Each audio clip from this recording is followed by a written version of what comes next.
the computer here and make sure. Let's start.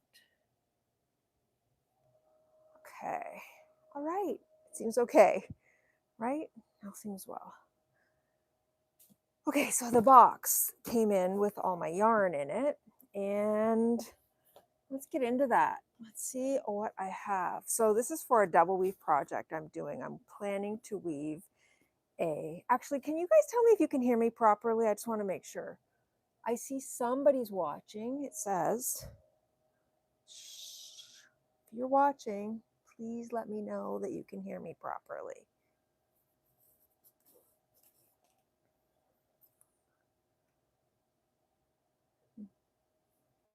Such a big box. Can you hear me? Is what I need to know. Thank you, Cecilia, for responding at least. You can hear me properly. Okay, good. Yeah, it's a pretty big box. I think it's only 32 pounds of yarn, I think, something like that. Sometimes I have ordered yarn and it comes in this ginormous bag. It's like a feed sack. It's crazy. Okay, so I'm just gonna open this box and we'll take a look, see what's inside. Of course, I had other things lined up to open the box with, but who knows what I did with those. Whoops. The tripod. All right. Let's see what we got.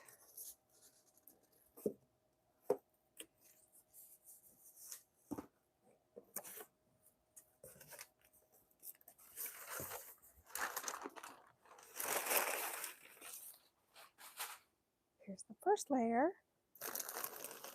So these blankets, I plan on making 4 of them, and my partner and my son both said that they would like theirs to have blue. So I gave them the color samples and they each chose the exact same blue. There's like 20 different blues they could choose, but they both independently, without seeing what the other chose the same one. So I guess that's a good thing. Anyways, might make it easier for me in the long run. Good morning from Massachusetts. Hi, June. Whereabouts in Massachusetts are you? Not that I know it well. Massachusetts. Massachusetts. Sorry, that is a city, isn't it? Oh my God. I was trying to think. I was thinking Michigan. Massachusetts. No, that's a state. I swear to you, I have traveled through almost every single state in the United States. Almost every single one. I have a pretty good American geography knowledge, but still, it's not perfect. Obviously, my Canadian geography is a little better. South of Boston. Oh, okay. I clicked in. I know where Massachusetts is, and I know where Boston is, of course. I have a friend in Connecticut. I actually drove there. I guess it's been a couple of years now. I drove there by myself to hang out with her for the weekend. That was fun. I think her daughter goes to school in Boston, or did. I think she's graduated now. So pretty. So the, what do they call it? New England area. It's so beautiful. Hi, Anne. Oh, Anne. Hi. I'm so glad you're here. Watching from your mom's house in Apsley. Oh. I didn't realize your mom lived in Apsley. All right, and there's more. Some bags.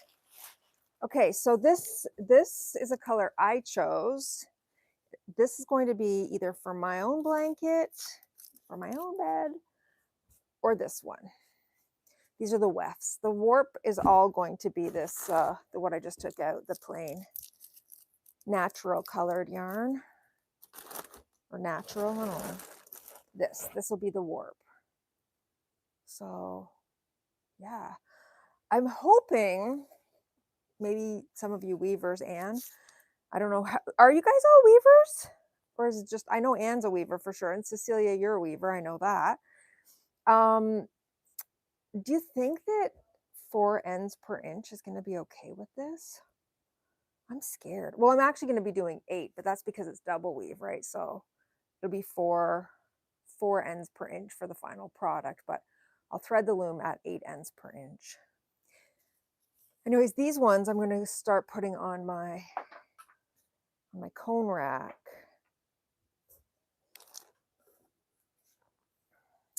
And I expect that I'm going to use every bit of this yarn, or very close to all of this yarn, on this one project. It seems crazy, right? It's kind of exciting.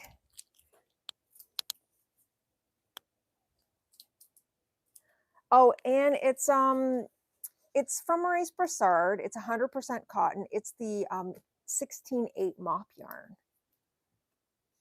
I had some here. I've used it for making macrame with, and I really like it. It's actually it feels nice, and I thought it's soft and fluffy. Would make a really nice blanket. And I'm doing it in crackle weave. You might know that already. Okay. Whoops. Getting all this garbage. Okay, one last weft. This color's called Seaton. Seaton. I'm pretty sure one of my kids has a friend named Seaton. Anyways, there's that. Okay, I'm going to move this box.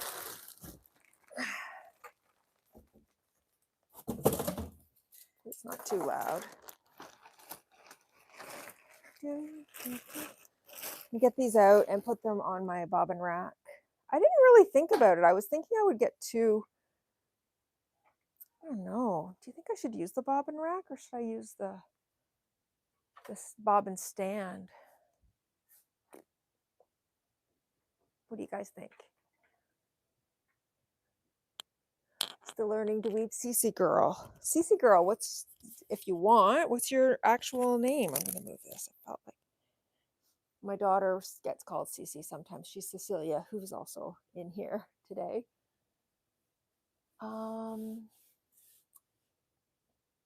Okay. So do I load them up here? Let me see. I don't know. I might use my other rack.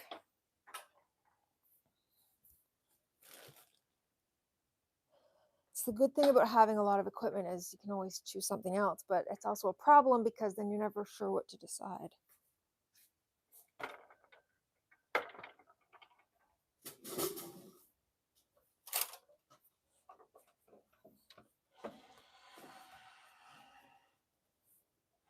Can you see this? There we go. Guess you can. So I like this piece of equipment. I got this from Leclerc. Leclerc and Maurice Broussard are the same company, by the way. A lot of people think they're different companies. I guess probably technically they're different companies, but they're in the same building, the same staff, the same people own it. Yeah, I guess I'll do it this way. So if it's 8 ends per inch, I'm going to be warping sectionally. So if you've never done that before, that will be fun. I'm not going to actually do that today, but I'm going to make a series of videos about weaving this blanket. So it could be fun if you've never done sectional, or if you're interested in what sectional beaming looks like. So it just makes it easy. I'm going to do 2-inch sections. So I bought 16 cones of yarn for the warp.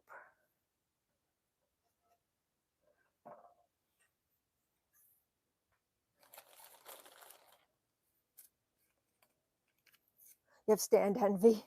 I've been at this a while, and I actually been making baby wraps for, gosh, 9 years.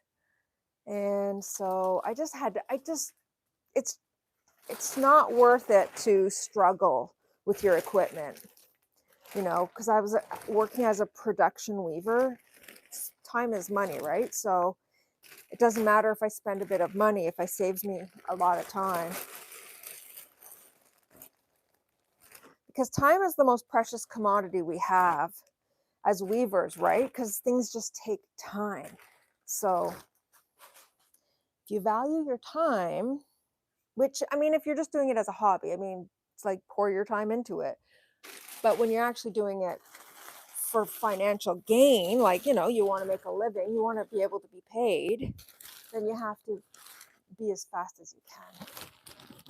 And, you know, fast and weaving don't really go together, so having proper equipment really goes a long way to helping with that.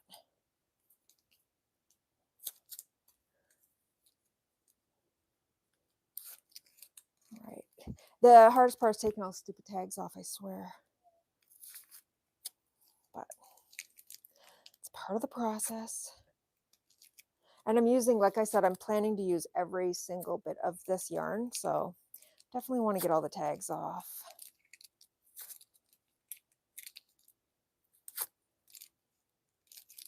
So yeah, obviously, I think most of you, or at least some of you know, I'm in Canada. And I just was talking, I've traveled a lot in the US. I love traveling through the US. The Americans are very friendly. And I really like it. We actually were looking at buying a house in Florida. I mean, we might eventually do that anyways, but we were there when COVID hit. So that was, we had to come home, obviously.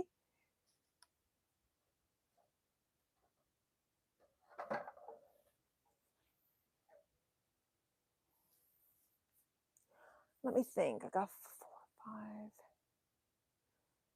Maybe I'll just put them all on one side. Usually I put them on both sides, bring them all together, but it's not that many ends. Usually I'm doing, you know, a lot more ends. I could be doing up to 60 ends if I'm doing 30 ends per inch, 2-inch sections. So it's important to have lots of bobbin racks when you're doing lots of ends like that.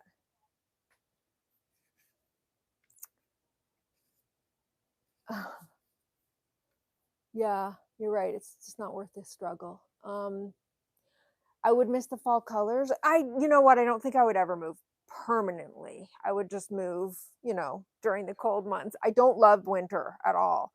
I'm not like, oh, I love to ski. And no, the only thing I love is seeing my grandkids. So that's the only real detractor. But I have a little guy in my house. He's 12, my son. He's he's pretty independent.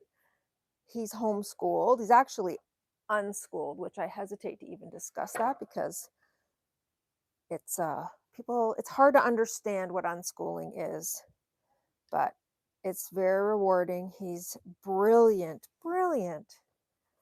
And he loves his life. Like I said, he's really independent. He's such a good kid. He's such a good kid.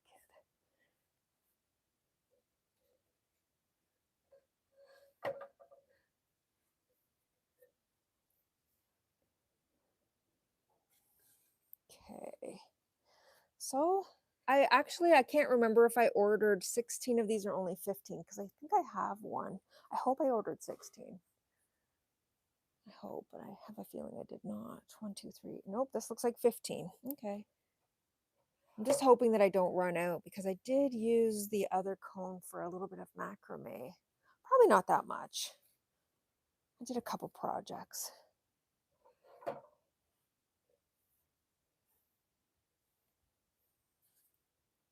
I love doing macrame. That's another fun thing. I love it. It's so fun. And then this morning, like I'm a little frazzled here because this morning I recorded another video and it was, I thought I would be able to record 2 videos this morning actually, and did not happen. It did not happen. Let me grab my other cone and I'll be right back here.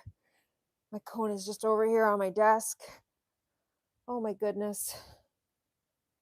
I just passed by my coffee. I haven't even had a coffee yet today. Okay, I'm here with my coffee, my first coffee. It's a mocha coffee, mocha latte. What do you call it? Peppermint mocha. That's what it is. Love it. Oh. Yeah. I made the video that went live today was a video of me making peppermint mocha. So I thought I should make one for myself today. Ah, it's nice. All right. This last cone, hopefully, you know what? I'm going to put it on the top here so that I can keep my eye on it just in case. Oh, maybe I used a fair bit, huh? I'm a little nervous about that. That could mean trouble. I would really be upset if I'd really be upset if I ran it. I thought I ordered one extra just so that I did not have problems. Oh well.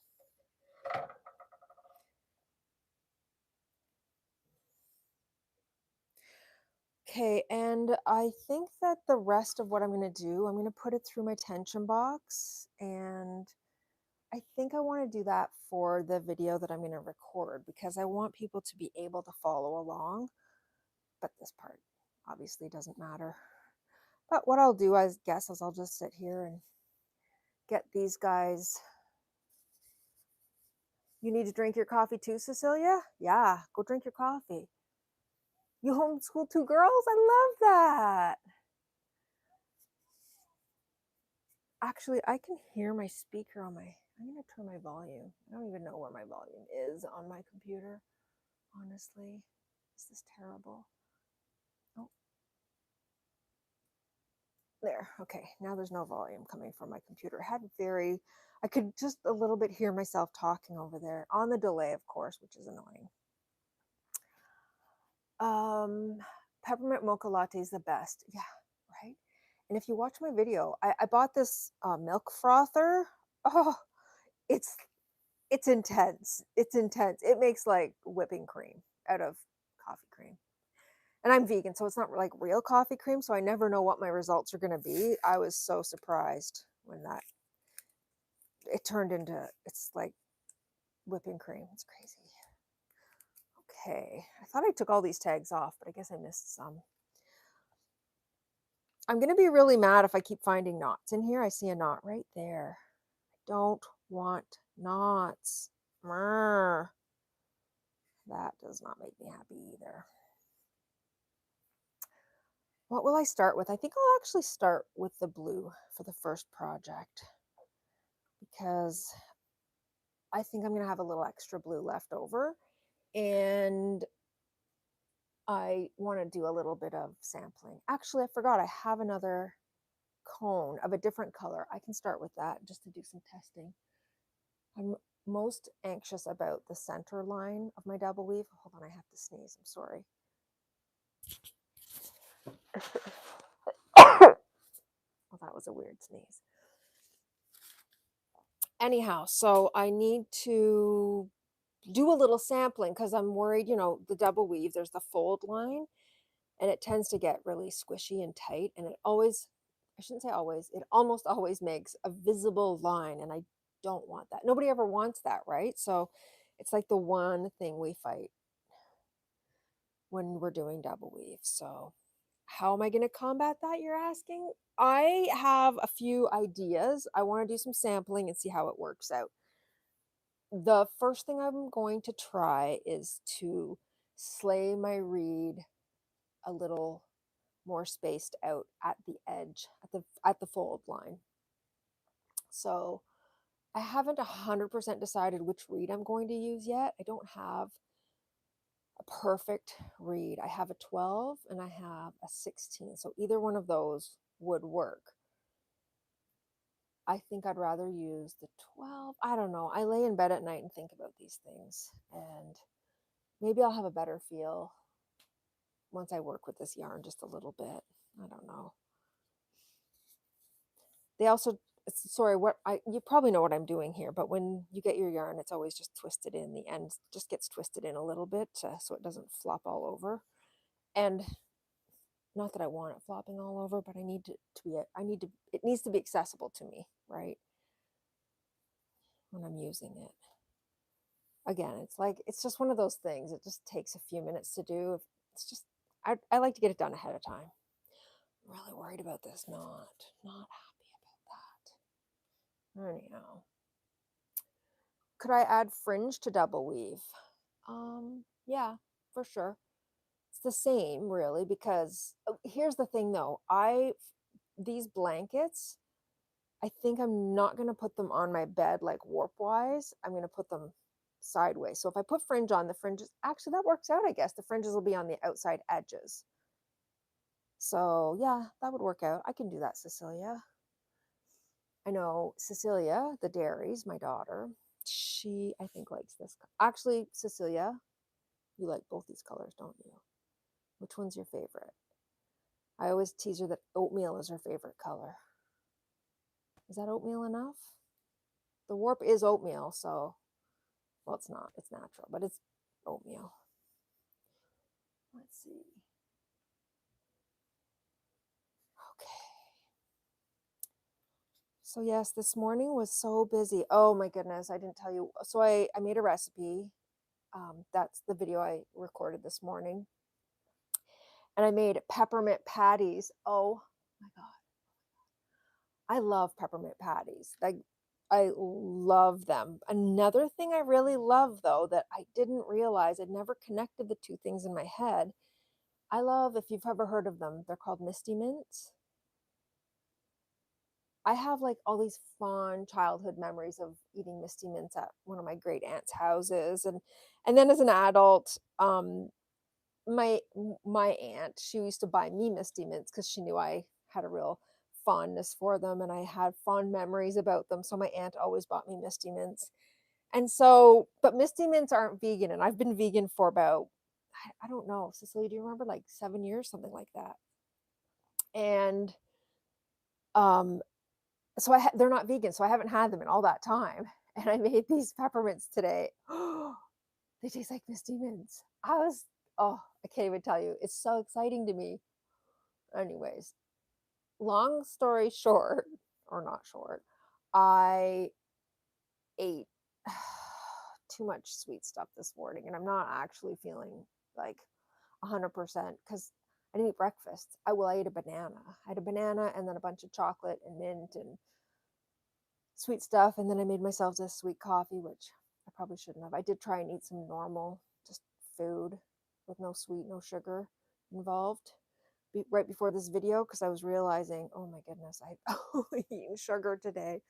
Anyways, 8 years. Have I been vegan 8 years, Cecilia? Yeah, you're right. I wouldn't want fringe, Anne. You're right. I wouldn't want fringe at the top and bottom. I would want it at the edges. That would be weird. I wouldn't like that at all. Actually, I don't think I want to do fringe anyways, to be honest, because I just don't find fringe holds up all that well. And I hate, like, if I put all the work into making a beautiful bedspread, I don't want it to get ruined. Like, I think I don't want fringe. I don't think so. I don't, what do you guys think? Like, I don't know. It doesn't make sense to me.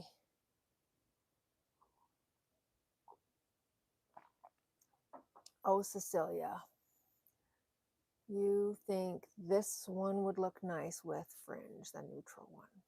Yeah. Almost 8 years. Yeah, yeah. Like, I think I became vegan in, like, was it January? No, you became vegan. No, Shaq became vegan in January, and I was like May, I think. So maybe it will be 8 years in May. I think I turned vegan right after you came home from college and convinced me that I needed to be vegan. So that makes sense. Okay, guys. So this is where I'm at. I think I'm four, four. Yeah. So I think I'll need 4 cones per blanket. I certainly hope there'll be a little bit left over, and I'm not going to be running out to the very, very end, which means I have a little extra of the blue. But I have one other color. I see it over there. Let me grab it. It's really quite pretty. I think it's called like aquamarine or something.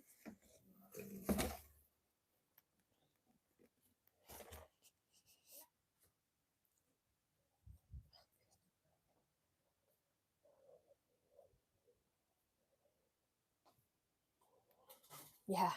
Isn't that pretty? It's pretty, but a knot, again, knots aren't fun. Knots are really going to suck in the middle of my blanket. I don't like that at all. It's hard to repair really fat thread. Although maybe what I can do is, like, there's so many layers of this thread. I don't want to have a big overlap of, maybe what I can do is just take, you see here, there's 8 little tiny threads. And each one of these is doubled, actually. Is there 8 here? I think 2, 4, 6, 8. Yeah. And each one is double. So what I may do is like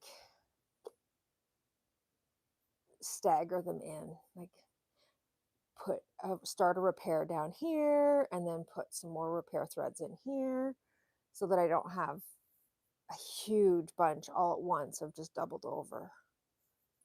I don't know. Maybe it won't be so bad. Maybe you won't notice it. Knots and double weaves, I'm a little worried if it's on the bottom layer, how I'm going to see it coming. I guess I can see it coming. Yeah, I guess it'll be okay. I just have to keep a close eye on things. I have a bit of anxiety about doing this, but also a lot of excitement. I've never done a big project like this, and I've always wanted to do a big double weave project, but I was always so busy making baby wraps, and now I'm not. So it's the perfect opportunity to do some things. My bucket list, my weaving bucket list, which it's hard. The hardest part of weaving, okay, this is my own theory. The hardest part of weaving is deciding what to weave. It's like there's so many options. And then you're like this project, this blanket project, I have to tell you, I decided for sure I was going to do a scarf, not double weave. It was like my next project coming up. For sure I was going to weave a scarf. That I was like, no, I don't want to weave a scarf. For sure I'm going to weave a tea towel. Tea towels. Yeah, I love tea towels. They're great. And I decided, no, I don't want to make tea towels either. Like I do, don't get me wrong, I do. But then I went to my guild meeting. I belong to my local weaving guild, and one of the ladies there, Lynn Shaw, had made a double weave blanket. And oh my goodness, I was like, I was so tickled by that blanket. I can't tell you, I can't stop thinking about it. And like, it was not perfect, but just the fact that she just went ahead and did it, like she just was like, I think I'll do it. I think she has a 4-shaft loom, and she just forged forward and made this beautiful blanket. And I talked to her a couple weeks ago there, and she said she was making another one. So I told her she inspired me to make one of my own. So anyways, it's good, belonging to your weaving guild is so valuable. I just find I get so much value out of that group. It's funny, for a long time I didn't feel that way. When I was working as a production weaver, I didn't feel that way because I was all about speed, doing things fast, doing what my customers wanted. Like I did have a lot of creativity, but in some respects I didn't. So I just didn't feel like I was getting value from my weaving guild. And I actually stepped away from it for a little while. But now I'm back and I love it. I'm so glad I'm back. I'm getting so much value out of that group now. So my warp is going to be as wide as I can get it on my loom, which is 45 inches, maybe 46. I think I can get 46 on my loom. And then it'll be double, so 92 inches. And then there'll be shrink, take up. So that's why I thought I would put it across the bed the other direction. So I guess it'll probably end up being about 86 inches ish, maybe smaller. I'm not sure. I'm doing it in crackle weave because at my guild we're studying crackle weave right now. Excuse me. So I thought, I have 16 shafts, I can use them all. So I decided to do crackle weave. So I'm so excited about this. So today I'm going to start. I'll record another video this afternoon of me getting started, and I'm going to start putting those out on Sundays, because right now, I've been doing these Weaver studio tours, which I love, but the days are short and my eyes aren't great.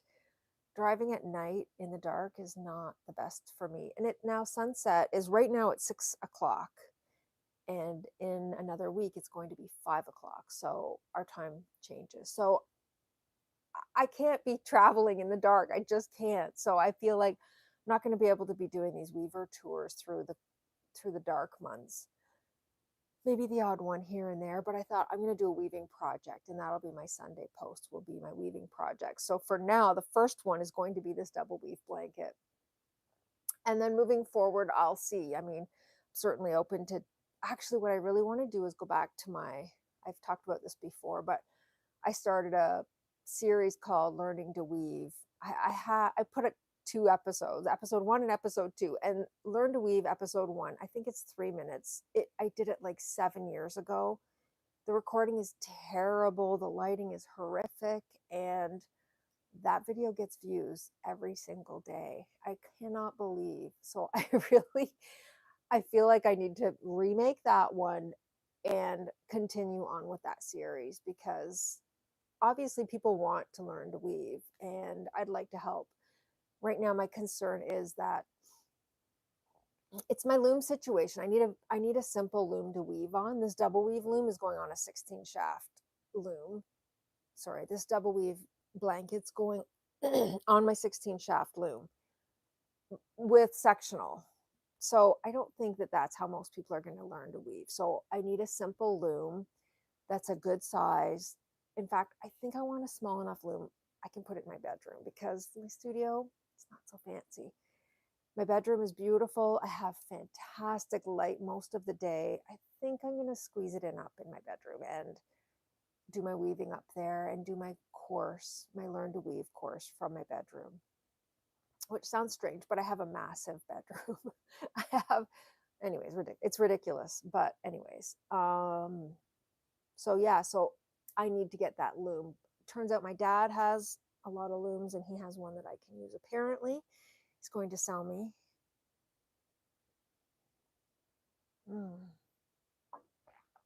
And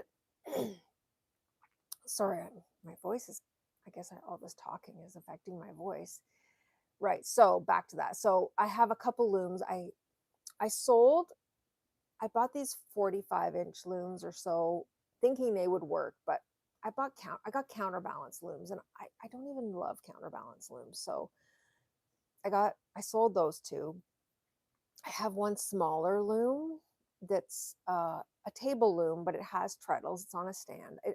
I've put it up for sale too. It's not decided, it's not exactly what I want. What I want is a 36-inch jack. So like I said, my dad said he has one. So I'm going to have to go to his house. He's about almost 3 hours from here, and he's just getting over COVID. So I am going to go visit him soon and pick that up and assemble it in my room, which I'm a little anxious about, but because I also have a little office set up in my bedroom. I'm going to run out of space up there eventually. Anyways, I guess that's about it for now. Unless you had any questions for me, I think I'm going to sign off. I don't see any. I'll give you another minute for questions if you have any. And it's been a pleasure. I've got more videos to record today. My Sunday videos will now be still weaving related, but probably more project related. And I'm looking forward to hanging out with you guys again. All right, I will sign off. Thank you so much. And